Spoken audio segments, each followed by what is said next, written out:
Hello, hello, hello, everyone. Good morning, good afternoon, good evening. Welcome back. We're going to be reading the last two chapters in our Archangelology, Archangel Jophiel, written by Angela Grace. So 2 more chapters and then just a quick afterword. So chapter 9 is titled Outer Beauty. If you have ever heard the adage, to stop and smell the flowers, this is such a good way in the reality of showing appreciation to the angel Jophiel. I've not ever heard stop and smell the flowers, more stop and smell the roses, but you can stop and smell any flower. Beauty is not just within or the realm of the human form. It is all around us. Even now, our sky is a brilliant blue, and as the sun sets, we get brilliant pinks and yellows on occasion. We get the bloom of beautiful flowers in the spring, the bright and brilliant colors in summer, the autumnal oranges and browns, and even pristine snowfall in winter. There is beauty everywhere, and part of making time for love is to make time to visit the outer beauty that is all around us. From zoos and beaches, from Christmas fairs to flower-rich fields. Jophiel wants us to soak in all the natural beauty of the world around us. She wants us to embrace it, to love it, to care for it. She wants us to visit ancient buildings and murals and attend concerts and performances. Art is as much about an expression of love for Jophiel as is the budding of a rose. I wrote earlier about taking a walk, and this is very much the right time in which to undertake this journey of discovering outer beauty. We can visit nature reserves and old libraries. We can visit and photograph endless beaches and as many sunsets as we can. The night sky is full of endless stars and the big, bright moon, all of which are moments of beauty we can use to embrace calm and peace. Churches. While it might seem obvious, the need for our souls to visit places of worship is profound, especially in times when there is upheaval in our lives. Going to a place of divine worship is something that can bring us closer to that divinity, but also gives us the time and place to reflect. Churches are houses of the Lord and of archangels, and they can allow you to pray with the energy of the divine around you. They are also places with a quiet reverence afforded by those who are in attendance. This calm and quiet is also far removed from the hustle and bombardment of the everyday human experience, and often it is that noise and chaos that dampens our energy. So it is only logical that coming to places like churches that are filled with the energy of the divine and allowing ourselves to switch off and cast away those excesses will help us on our journey of clarity and healing. Churches are a good place to listen, whether it be to the divine words of God or the hymns and joyousness the divine blesses us with. This sharing in the divine messages can help us remember what is truly important and to clarify what we are searching for in our lives. Making a place for beauty. One of the great things about the energy of an archangel is that we can really begin to incorporate ways of drawing them in, using things that they are drawn to. With Jophiel, essential oils and scented sticks are a really great way of drawing her energy into space. This is one thing we can really begin to do by making a place of beauty. Yes, flowers and scents will make up some of this area, but photographs of loved ones or even framed ticket stubs from a memorable event will be a welcome addition to this space, making it both personal and reflective. And these memories should all be positive, should all be of love and happiness, all be of joy and beauty. In this way, we have a place in our homes that is brimming with that positive and beautiful energy. If this is somewhere near a window, it will allow the light and breeze that passes through it to energize the house with the energy of love and positivity, making it a place where Jophiel will be and easier to communicate with. Places of power. Churches are not the only physical places we can visit that will allow us to feel closer to the divine. Henges and other such places of power are great places to visit. This is because they already are charged with powerful spiritual energies. These are places of worship and peace, calm and understanding, and they are attended by many people from all walks of life who are on their journeys to understanding themselves and the world. The power of love and the divine is abundant in these places, so visiting them and experiencing the energy of the place and the people is a really good way to embrace the beauty of our world. So when she says henges, I think like Stonehenge or sacred sites around the area you live or around the world. That's kind of what I think about, but let's see if she has any specifics in here. Places of powerful beauty can also have the same kinds of energies, such as large rivers, waterfalls, vast canyons, beautiful woodlands, and fields. Places like these are great places to go and unburden the mind. Walk and listen to the silence, to the air, and to the chirping birds. Listen to the gentle trickle of the stream. Breathe in the clear air and disconnect from the chaos that sometimes clouds our minds.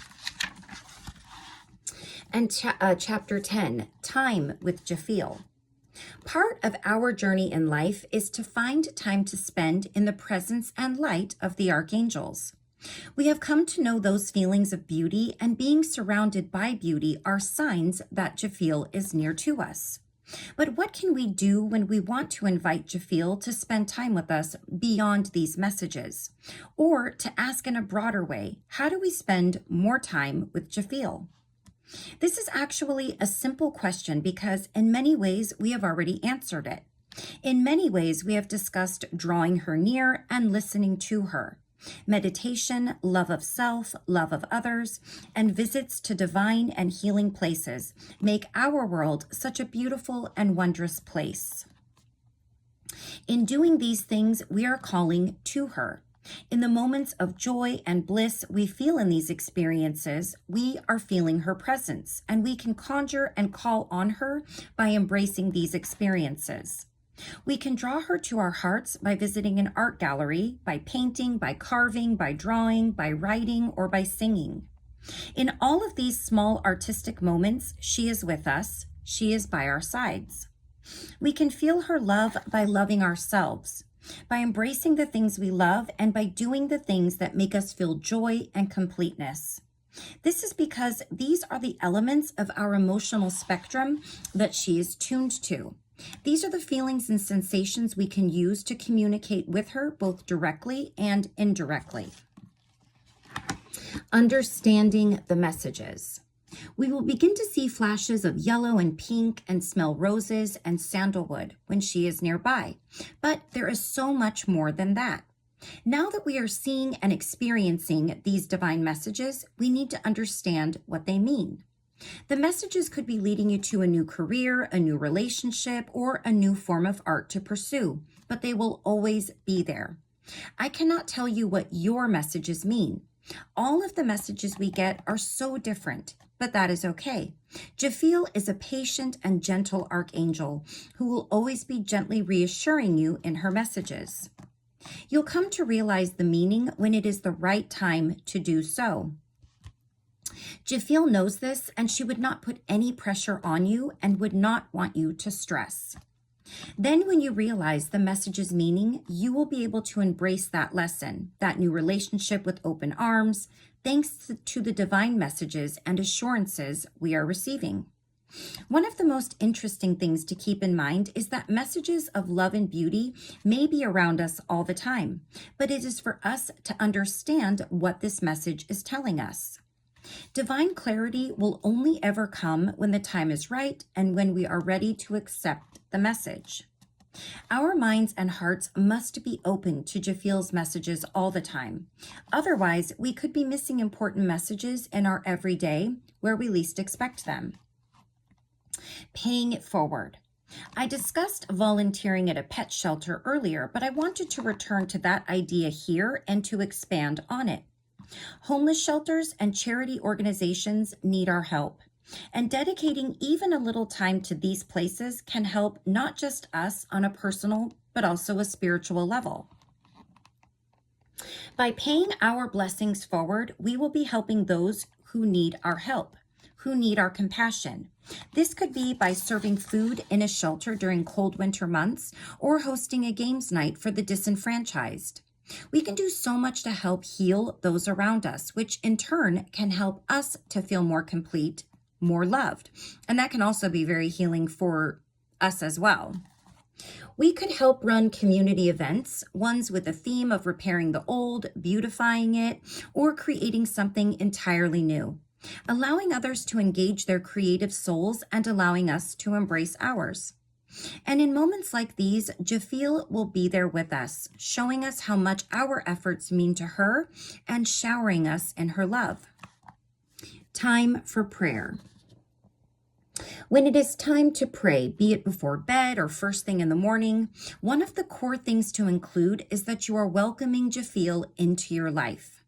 Welcome and thank her and allow her into your dreams and your waking moments where she can stand by your side, speak to you, and guide you. When we pray and we reaffirm this connection through prayer, we are allowing that influence and energy into our hearts and souls. With Jophiel, this is especially prudent as she is the embodiment of love and beauty. By showing this acceptance of her love as part of our daily routine, we will show Jophiel that we are grateful and welcoming of her love. Prayer doesn't have to be long, drawn out, or complicated. It just has to be honest and felt in our hearts. Jophiel will feel our honesty and love and repay it with her love, integrity, honesty, and guidance. A prayer before bed with an invitation for Jophiel to speak to you or to guide you in your dream and allowing your heart and mind to remain open to her message is one of the most important parts of our lives. All right, so that completed chapter 10, and now we're just going to read a quick afterword. Dearest reader, dearest friend, our time on this journey of understanding has almost come to an end. And as we come to the end of our time together, we have to ask two final questions. First, what have we learned? We now know how to draw Jophiel to us and how to communicate with her.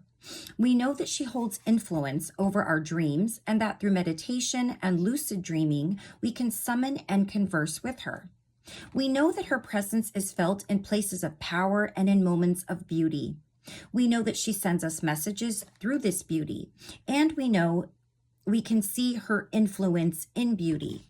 We have come to recognize some of the smells that encourage her presence and how her vibrations affect our daydreams. We have discussed finding time in our lives for prayer, for creative pursuits, and meditation. We know this is important as Jophiel is a calming and peaceful, loving influence on our souls. We have looked at removing the clutter and the noises that overwhelm us from our everyday lives, and when it is time for us to walk it off or walk away. We have talked about Jophiel's wisdom, creativity, and power over those feelings within ourselves and her influence over our chakra. We have looked at how she influences our hobbies and how embracing these things can help us to build those bridges of communication. We have talked about her flames of wisdom and how embracing her messages can help us to contact our higher selves. We have learned that we may see messages showing us to pursue desires that we didn't know we had. We have seen how she is always encouraging us to embrace love, embrace beauty, and behave in a sincere and honest way, paying our positive and loving energy forward. We have looked at how to understand the messages we are receiving and how to see that even in times of great stress, we can see these messages, reassuring us that it's going to be okay and that we are never alone. We have learned that volunteering and helping those around us are part of our role in this world, and that it is in these moments we will feel a closer connection to Jophiel and her beautiful grace. We have discussed the importance of communicating with Jophiel, be it through writing a letter, starting a conversation, or making time to pray. But we have also learned that sometimes we will not be ready to accept the messages we are being sent. We have learned the importance of patience, the importance of allowing ourselves the time to heal and reflect. And with that patience, we can begin to understand and learn things about ourselves that we otherwise wouldn't know. Yes, we have learned and taken a lot of new strengths and understanding into the world that we now can begin to live as the best, most divine version of ourselves. Sorry, I lost my place here. Oh, and that is what we wanted to achieve, not receive. We know that archangels are the embodiment of one of the aspects of God Almighty. We know that by building these bigger and more profound connections to Jophiel and her beauty, there is a profound truth we can begin to understand. Yes, that is the same truth I asked you to consider at the start of our journey. Our last question is the one I asked at the beginning of our time together. How can archangels bring us closer to the divine? When we begin to feel the love of Jophiel in our everyday life, we can begin to become bathed in her golden shower of light, and we can begin to feel closer to the divine. This is because growing closer to archangels is to become closer to God. I was going to say two words together. Each archangel is a reflection of part of God's power and grace. So while Jophiel is the archangel of beauty, wisdom, and enlightenment, she draws this energy from God. In this way, we are becoming closer to God, closer to the divine, so that we may ascend to higher places of understanding. By embracing and being embraced by the Archangel Jophiel, we are allowing ourselves to become more than we were before, purer and more enveloped by God's grace. We have now learned all that there is to learn about the divine being known as Archangel Jophiel, her compassion and her magnificent beauty.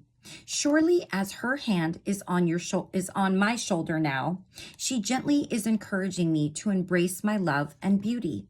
She is in your dreams, in your hopes and loves, in your moments of inspirational clarity, and in your plans. She is also there for you, waiting to envelop you in love and grace and beauty. So take a deep, calming breath and invite her into your soul. All right. That was a nice one. That was a very nice read. All right, so we are now complete. We've completed our Archangel Jophiel book. I hope that you guys liked that. If you feel drawn to working with her at any time in your life, you can always refer back to these videos. And I will be starting a next one in just a few days, and I will share that as usual through a short so that you can see who we will be reading next and what that archangel, how they can assist us. So until next time, please take care of yourself. Please take care of those around you. I will see you all soon for our next Archangelology book by Angela Grace. I love you all and take care. Take care of yourself and take care of others. I forgot to say that as always. And I will see you guys again soon for our next book. Bye-bye.